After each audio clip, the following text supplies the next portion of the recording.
So ATSC 3.0, more than a toaster with pictures. 5 years ago, I gave a previous version of this talk at the same meeting, and then also way back in 2002, and found many similarities between toasters and TVs, but now there are still similarities, but there are differences, and I want to explore some of that with you today in the context of ATSC 3.0. I have to admit to being a little bit disorganized about which day this event was on, and I sent my speech for review by the NAB review team, and they were supposed to let me know by noon today if they had any concerns. So hopefully I'm not going to go out on a ledge here. I also wanted to thank the tech team in the back and Darrow for getting me online on the NAB network so I could download the presentation from my email, and I think I'm actually probably still on the virtual NAB network.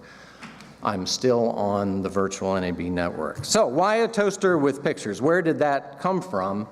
The origin of the idea actually originates from Chairman Mark Fowler of the FCC in an early speech in the 80s and magazine interviews in the early 80s, and he said, television is just another appliance, it's a toaster with pictures. Jerry Fritz, who's in the audience here, was chief of staff for Mark Fowler. He can tell you all about the history of that speech.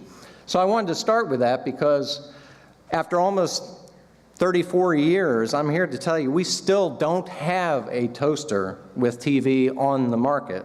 We have toasters with radio, but we don't have toasters with TV. It's just a concept. So I'm just saying we haven't really made all that much progress. But here are the questions that we want to ask today. First of all, why should you love ATSC 3.0? Why? And the answer, of course, is not, well, just because we say so. We also want to say, well, what do toasters and ATSC 3.0 have in common now? And we'll look at some of the scholarly academic research that was presented back in 2002 and 2010. And then finally, what about toasters with pictures? When will we have it? Is it on the same time frame as putting a person on Mars? Is it going to be within our lifetime? So we'll start with the basics. The biggest advantage, the single advantage TV has had, continues to have over other appliances is very simple, and that is that people love their TVs. They actually hug them, they write slogans about them, they make buttons, they have shirts, caps, they do works of art, all of which profess the love for TV. It's not a new phenomenon, it's been this way since TV began. So, ATSC 3.0 is going to continue the love for television, but gives you a better quality experience, makes it more personal, more connected, and more social. So this is not unlike the modern experience we have with toasters. So by analogy, if we can understand the evolution of toaster technology, we can understand perhaps the trajectory that ATSC 3.0 will take. So let's see what a next generation toaster, one that does more than your father's toaster, let's see what that looks like. This is the Bugatti noun. It's a silent toaster, movie. But it isn't just any toaster. It's called the Bugatti noun, and instead of glowing grates, it uses semiconductors, and instead of grills, it uses glass. It's a revolution in a category that, frankly, hasn't seen much change ever. Well, that's pretty cool, and it's the kind of thinking outside the box like that that is going to bring us ATSC 3.0.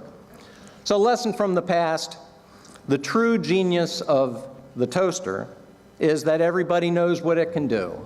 And it only does one thing, really, or it did, it toasts bread. And that's kind of similar to the genius of what the television set is that everybody knows what it can do too. It receives broadcast signals. That was the message back in 2002. But it's 2015, and we have to acknowledge the elephant that's in the room. Broadcast spectrum, which fuels broadcasting as its delivery system, is under a lot of pressure these days, and there are alternative delivery systems that are emerging. Wi-Fi, LTE broadcast, over-the-top internet, other methods as well. Let's look at toasters. Are they under pressure too for their delivery system? Actually, yes, they are. The manual method, the multi-streaming method we're all familiar with now, has given ways to other delivery methods, the over-the-air method or the trebuchet toaster,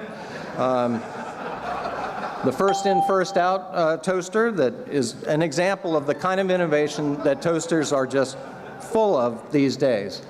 And for toasters, as we learned in 2010, just like broadcast spectrum, counter space for toasters is under pressure. And why is that? It's because of all the other devices that are competing for that space. They compete for kitchen space and time. The result is that toasters don't have a lot of space. Countertops are too congested. Every surface is used for something, and it's not necessarily efficiently used. And this might be the kind of situation where some kind of regulation needs to apply. Need to organize the chaos, need to control the interference. The good news is that toasters are adapting to this new world, and they're available in space-saving form factors now. So you have the multi-platform toaster that can actually be placed on the counter or the wall. Get it off the counter entirely.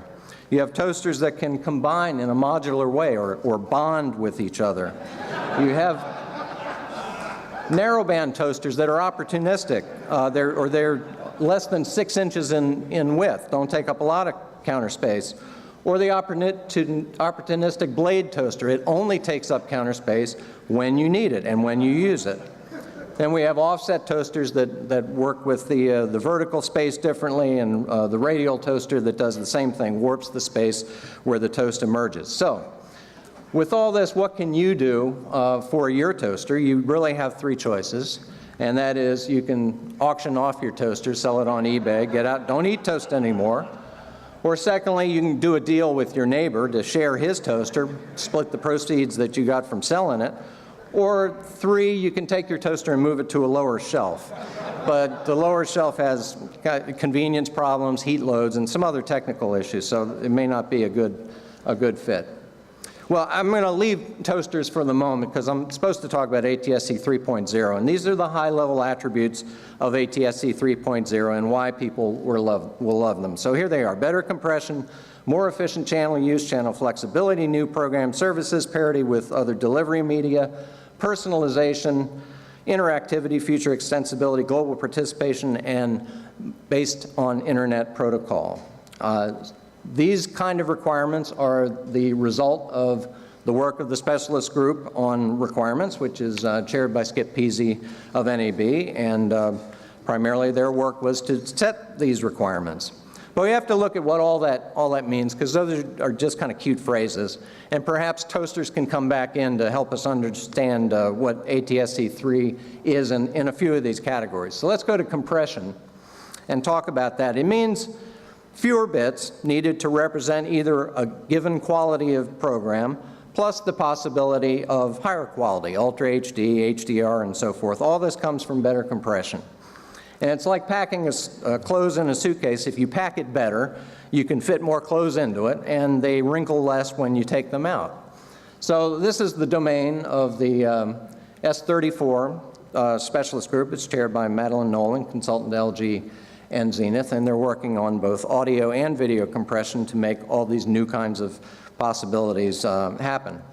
You can look at toasters and say they have more capacity too. You have models that have 4 times the number of toast capacity, or toasters that can toast these really large pieces of toast. So there is a parallel there.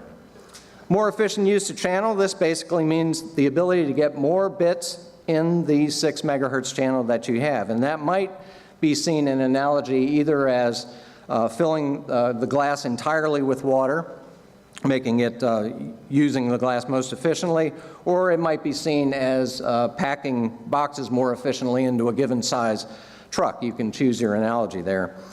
But this is the business of S32, the specialist group on physical layer, chaired by Luke Fay of Sony, and all these people gave great presentations yesterday at the boot camp.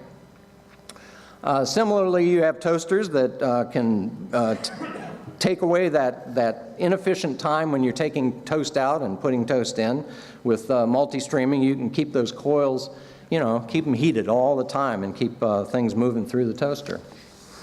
On channel flexibility, you have to get to fixed screens, you have to get to small portable screens, you have to get to tablets, and have all kinds of use cases. And the fact is, these days, the family, they all have different habits, they have different needs, and this is kind of the realm of the S33 specialist group on management and protocols, some other specialist groups as well, but this is chaired by Youngkwan Kim of Samsung. Especially younger viewers are things that ATSC has to address now. Here's Zit's comic strip from May 1st. Jeremy says, dudes, check out this video. No, wait, let me get my tablet. Some things are just meant to be viewed on the big screen.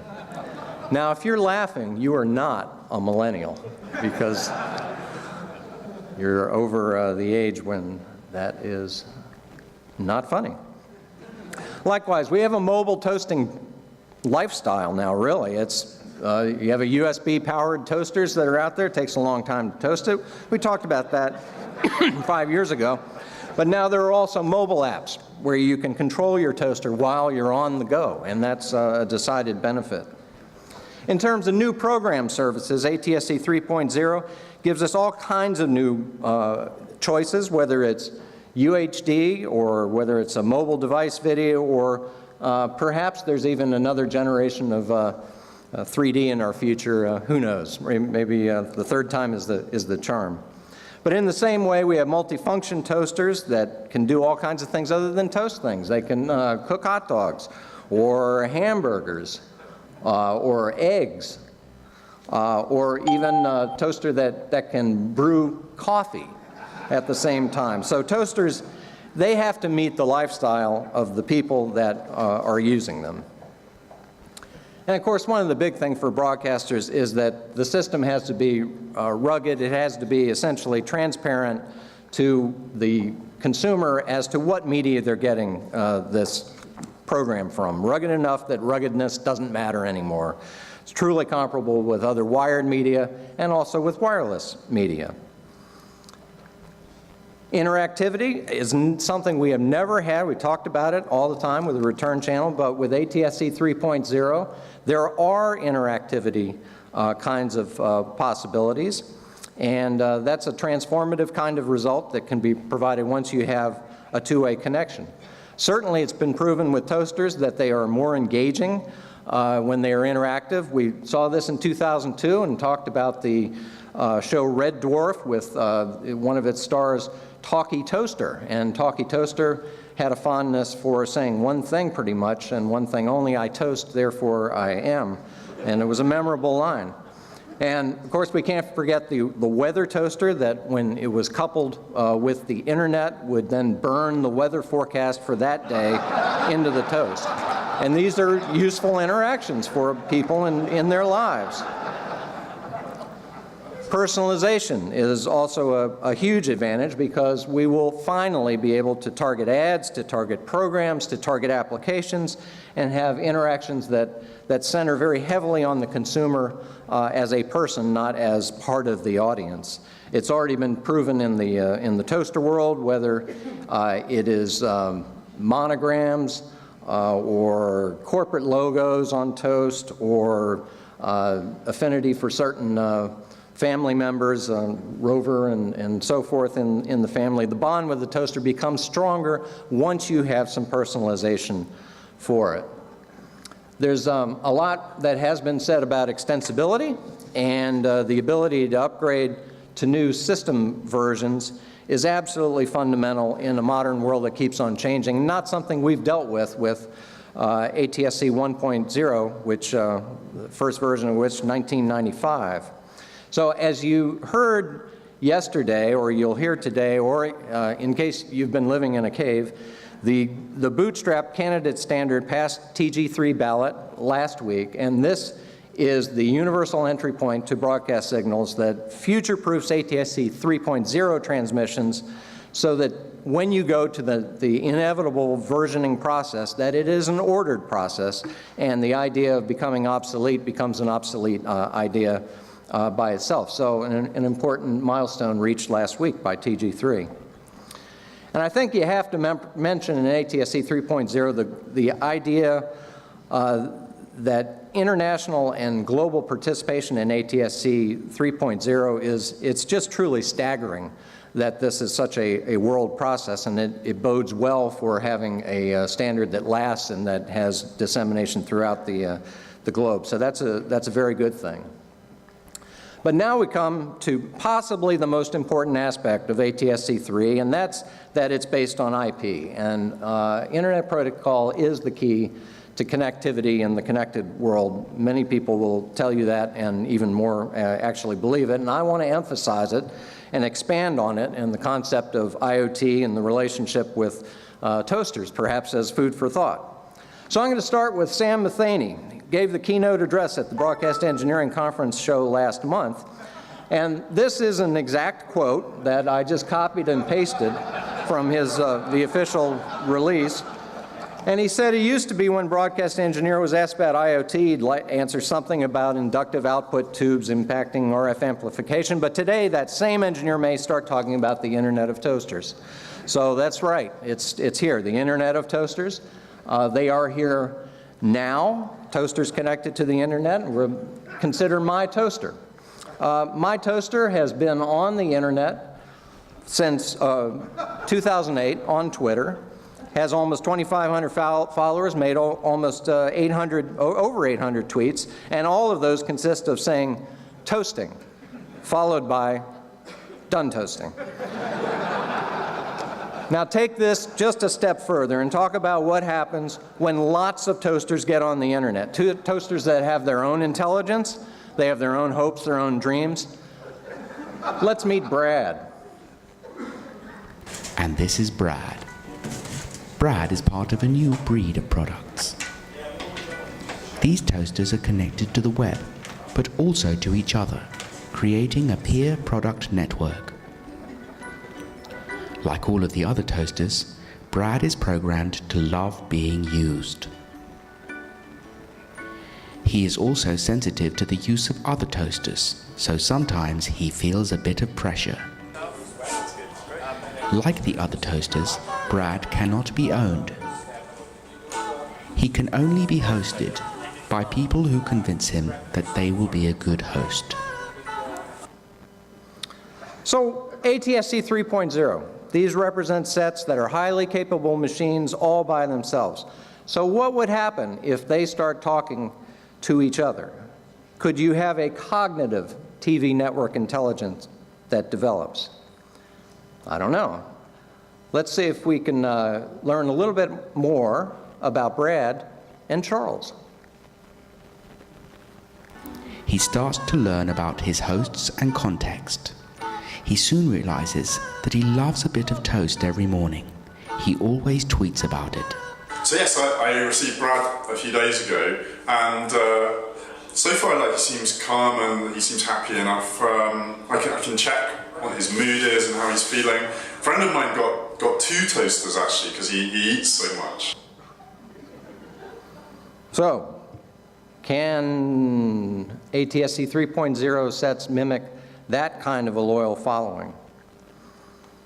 Eventually, Brad wants more, and he develops some feelings. So let's see what happens as his conscience begins to manifest. When his host forgets about him, and other toasters in the network are used more than he is, he'll start to feel a bit of craving come on. Brad may start asking for more, showing signs of anxiety. After a while, Brad may start to play tricks with other products in order to achieve his. So, is this the beginning of the rise of the toasters? Or a more contemporary reference might be the age of Ultra HD-tron. It's a stretch. Eventually, though, there's a cautionary tale here, is that these connected machines with their highly developed hive mind, they can simply choose to leave us all behind. And eventually, that is what happened with Brad. I was pretty gutted when Brad left. But on the other hand, it's pretty pricey to keep hold of a device that doesn't want to be there, and it means I've got more space for other devices now, I suppose. Plus, I didn't want him to suicide. Like I've even heard of cases where a toaster short-circuited itself if it wanted to be sent away. And well, I guess I just didn't deserve Brad, really. So this is the thing. What will a self-aware ATSC 3.0 network do? What will it do to us? Because remember, it knows things. It's the promise and the threat of ATSC 3.0 as the true toaster with pictures. It could be built on top of the existing toaster network or any other appliance network, really.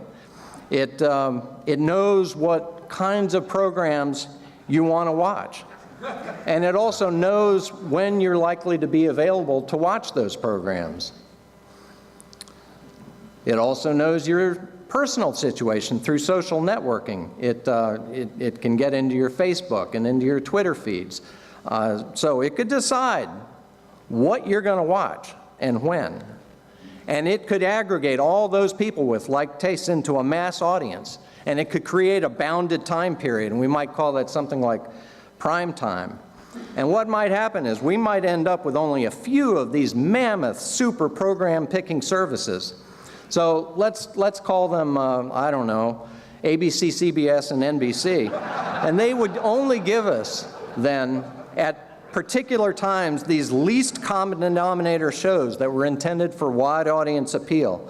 And they'd be things like soap operas or serial dramas or even fantasy kinds of sci-fi shows. So the question is this the future that we want from our ATSC 3.0 network? So be careful what you wish for with ATSC 3.0 and study the history of toasters, because if it happened to them, then it could happen to you. Let's develop ATSC 3.0 responsibly. Thank you very much.